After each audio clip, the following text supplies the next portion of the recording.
धन्नावंशी बंधुओं को जय ठाकुर जी की। मैं स्वामी राधेश्याम गोदारा, प्रधानाचार्य स्कूल शिक्षा, निवासी नागौर, राजस्थान। मैं आपके सामने श्री धन्नावंशी स्वामी समाज से संबंधित कुछ ऐतिहासिक तथ्यों के बारे में चर्चा करना चाहूँगा।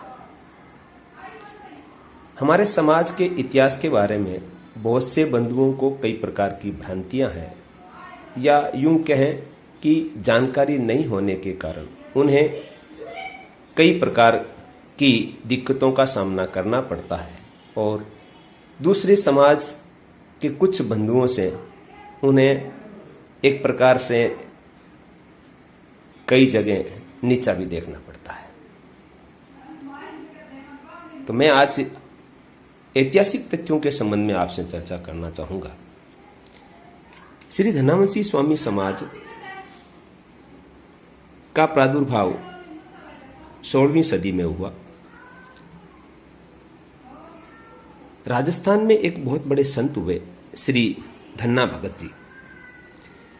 रामानंद जी, जिन्होंने उत्तरी भारत में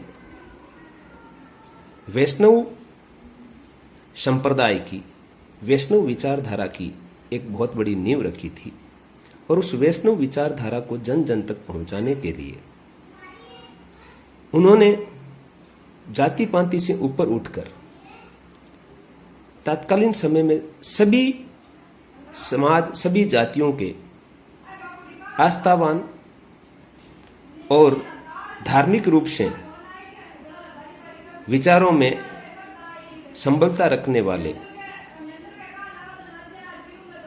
महानुभावों को वैष्णवता की दीक्षा और शिक्षा प्रदान की। प्रारंभ में रामानंद जी के 12 शिष्य बने, जिसमें प्रमुख रूप से कबीर साहब है, रैदास जी है, सेन जी है और धन्ना भगत भी है। धन्ना भगत जी की बात करें तो इनका जन्म राजस्थान के टोंक जिले के धुआं कला गांव में हुआ था, जैसा कि इतिहासकार कहते हैं। और उन्होंने कृष्ण भक्ति से प्रभावित होकर रामानंद जी के आदेशानुसार अपनी जात के बहुत से श्रद्धावान लोगों को साधपन की दीक्षा दी, और वह सभी कालांतर में धन्नावंशी कहलाए। क्योंकि धन्ना जी स्वयं जाट जाति से थे और रामानंद जी के आदेशानुसार उस समय जाट जाति में भी शिक्षा और धर्म के प्रति आस्था कम थी, तो उन्होंने जाट जाति में श्रद्धावान लोगों को, आस्थावान लोगों को दीक्षित करने का आदेश दिया। उसकी अनुपालना में धन्ना जी ने अपनी जाति के बहुत से लोगों को वैष्णव पंथ की शिक्षा दी, और उनके सभी दीक्षित समाज बंधु कालांतर में धन्नावंशी स्वामी कहलाए। तो इस तथ्य को पुष्ट करने वाले विद्वानों के कुछ, इतिहासकारों के कुछ लेख या कलमबद्ध की भी रचनाएं हैं, मैं आपके सामने वो प्रस्तुत करना चाहूंगा। पहली है नानूराम संस्कृता, एक प्रख्यात लेखक हुए। उन्होंने एक रपट लिखी, खेड़े रपट। उस रपट में, खेड़े रपट की पेज संख्या 292 पर उन्होंने धन्ना जी और धन्नावंशी का विवरण लिखा। क्या लिखा है? जाट धन्ना भगवान का एक परम भक्त हुआ, जिसके नाम पर धन्नावंशी बैरागियों का मत प्रचलित हुआ। इनके सभी गोत्र जाटों से मिलते हैं। दूसरा आपको ऐतिहासिक प्रमाण, चूरू मंडल का शोधपूर्ण इतिहास। जाने माने लेखक डॉक्टर गोविंद अग्रवाल, जो लोहिया कॉलेज में प्रोफेसर रहे थे, उन्होंने अपनी इस चूरू मंडल के शोधपूर्ण इतिहास की पुस्तक की पेज संख्या 62 और 63 में यह लिखा कि कसुम्बी गांव, जो कि लाडनू के पास है, वहां पर धन्ना जी की बावड़ी है और धन्ना जी के खेत है। और उन्होंने लिखा कि धन्ना जी के खेत में लाल पत्थर की एक देवली भी है और उन्होंने लिखा कि धन्ना जी ने यहाँ पर कुछ समय के लिए रहकर अपनी भक्ति रस की धारा को बहाया था। अगला मैं आपको लेखक की रचना के बारे में बता रहा हूं।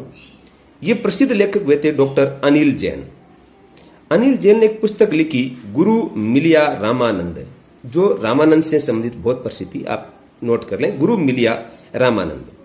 इन्होंने लिखा कि धन्ना जी का जन्म 1415 ईस्वी में यानी विक्रम संवत 1472 में बताया, और उन्होंने ये कथन या इनका जन्म जो मैकालिप प्रसिद्ध अंग्रेज लेखक हुआ था उनके अनुसार उन्होंने बताया। मैकालिप ने जैसा कि कहा कि देवली से 20 किलोमीटर दूर धुआं कला गांव है, और वहां पर उसने धन्ना भगत का एक 20 बीघा खेत का भी उल्लेख किया है, और उस खेत को धन्ना जी की पार्टी के नाम से आज भी जाना जाता है।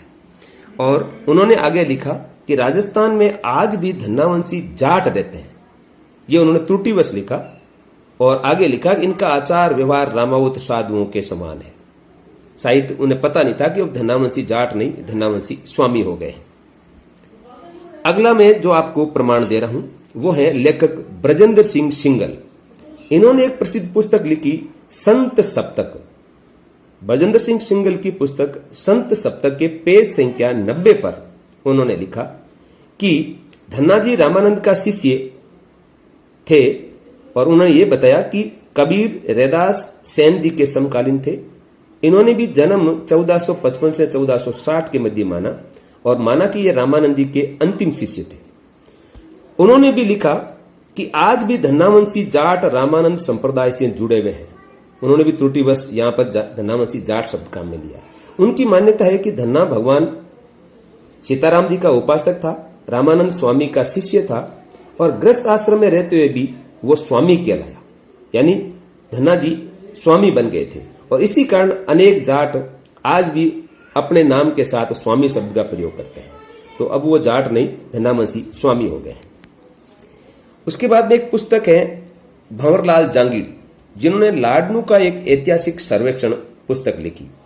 उस पुस्तक के प्रस्तावक थे डॉक्टर भंवर सिंह सामोर, जो लोहिया कॉलेज चूरू के पूर्व प्राचार्य भी रहे थे। इन्होंने भी अपने पेज संख्या, इस पुस्तक की पेज संख्या 332 पे लिखा है, जाटों में हुए प्रसिद्ध भक्त धन्ना के अनुयायी धन्नावंशी साध यानी धन्नावंशी स्वामी कहलाए। और इसी प्रकार उन्होंने आगे ये भी लिखा कि जिस प्रकार परसो जी खाती के अनुयायी परशुवंशी साध कहलाए। उसके बाद में अगला एक बड़ा और पुख्ता प्रमाण है, वो है कि जोधपुर रियासत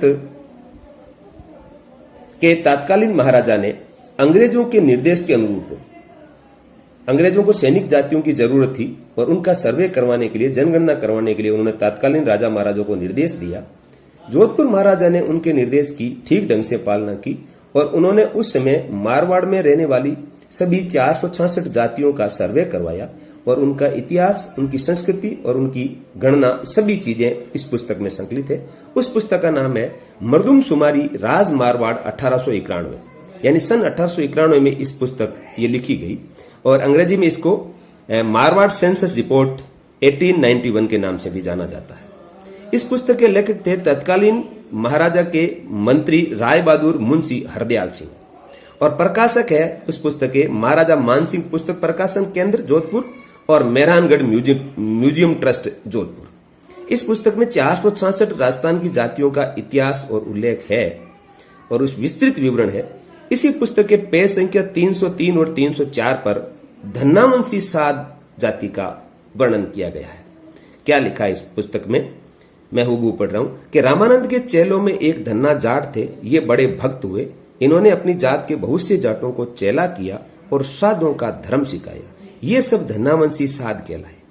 इनमें कई खांपों के जाट हैं। इनका आचार व्यवहार रामावत साधुओं के मापिक है। मारवाड़ बीकानेर में बहुतात में पाए जाते हैं। ये भी रामानंदी तिलक लगाते हैं। इनमें नाता नहीं होता, और विवाह अपनी ही जाति में यानी धन्नावंशी साधुओं में ही माता पिता और नाना नानी के 4 गोत्र टालकर करते हैं, जो स्पष्ट प्रमाणित करता है कि धन्नावंशी साध संत धन्ना जी के अनुयायी थे और एक जाति यानी जाट जाति से ही परिवर्तित हुए थे। इसी प्रकार एक प्रसिद्ध लेखक और प्रोफेसर डॉक्टर भंवर सिंह सामोर, जिनका नाम आप जाना माना नाम है, इन्होंने एक आलेख प्रकाशित किया था। उसका नाम है सामोर एवं धन्नावंशी। लोहिया कॉलेज के पूर्व प्राचार्य डॉक्टर भंवर सिंह सामोर ने लिखा कि उस समय, उस यानी धन्ना जी के काल में, महान ईश्वर उपासक धन्ना भगत ने नीतिवान उदार मोहिल शासकों से प्रभावित होकर अपने उत्तरार्ध में मोहिलवाटी में अपना समय व्यतीत करने का निश्चय किया, यानी लाडनू के आसपास, तथा टोंक के अपने पुस्तैनी गांव से रवाना होकर, यानी धुआं कला से रवाना होकर वो फिरवासी गांव पहुंचे और फिर तंवरा गांव भी गए। उस फिरवासी और तंवरा गांव में उस समय जेतसी सामोर जो ठाकुर था उसके पट्टे में था। जेतसी ने धन्ना जी का बहुत मान सम्मान किया और उनके स्वागत में कहा, जेतसी ने, जो खुद एक लेखक थे, कि आज जेतसी उजलो धारण चरण धनेश पाण जोड़ आखे प्रगट अलख पुरख आदेश, यानी धन्ना जी को उन्होंने सम्मान से धनेश नाम से संबोधित किया। वहां से धन्ना जी जेतसी के आग्रह पर कसुम्बी गए, क्योंकि कसुम्बी भी उस समय जेतसी के पट्टे में ही था। वहां पर ठाकुर जी के मंदिर में उन्होंने, धन्ना जी ने अपना आसन लगाया और वहां पर कसुम्बी आने पर भी जेतसी ने उनके स्वागत में एक दोहा का, जो इस प्रकार है कि आज कसुम्बी उजली दिन दिन गुरा धनेश ओ पग फेरो आप रो रेसी याद हमेश, यानी बहुत सम्मान में उनको कहा। और रामानंद जी ने भी जगह जगह धन्ना जी को धनेष्ठ, यानी आपने कहा है कि आप धनों में श्रेष्ठ हैं, तो कुछ लोग ये भ्रमित हैं कि हम धनेष्ठ ऋषि से मिलते हैं या धनेष्ठ ऋषि से हमारा संबंध है, तो धनेष्ठ और धन्ना जी एक ही है, कोई अलग नहीं है। इसी प्रकार रामानंद दिग्विजय में भी भव्य गुणों वाला धनेश धन्ना जी को कहा गया है। इसी प्रकार राजस्थान के एक प्रख्यात लेखक, जिनको पद्मश्री अवार्ड भी मिला है, नाम जाना पहचाना है, सीताराम लालस, इनके द्वारा एक रचित पुस्तक राजस्थान शब्दकोश है। इनके 4 खंड प्रकाशित हो चुके हैं और अभी हाल ही में ये सभी खंड है वो ऑनलाइन भी किए जा चुके हैं। तो राजस्थानी शब्दकोश के खंड 4 के प्रश्न संख्या 2528 पर धन्नावंशी शब्द की व्याख्या सीताराम जी लालस ने इस प्रकार की है कि रामानंद के शिष्यों में धन्ना जाट भी था और उन्हीं के द्वारा दीक्षित साध धन्नावंशी कहलाए। तो मैंने आपके सामने 8-9 लेखकों के ये प्रमाण और उनकी साहित्यिक रचना में उनके उल्लेख के बारे में बताया है। अब शायद आपके कोई संशय नहीं रहेगा कि धन्नावंशी स्वामी या धन्नावंशी साध, उनका इतिहास क्या है और उनका प्रादुर्भाव कहां से हुआ।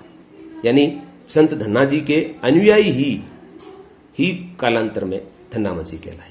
आपने मेरा वीडियो पूरा देखा, इसलिए आपका बहुत बहुत धन्यवाद। पुनः से आप सबको जय ठाकुर जी की सादर नमस्कार।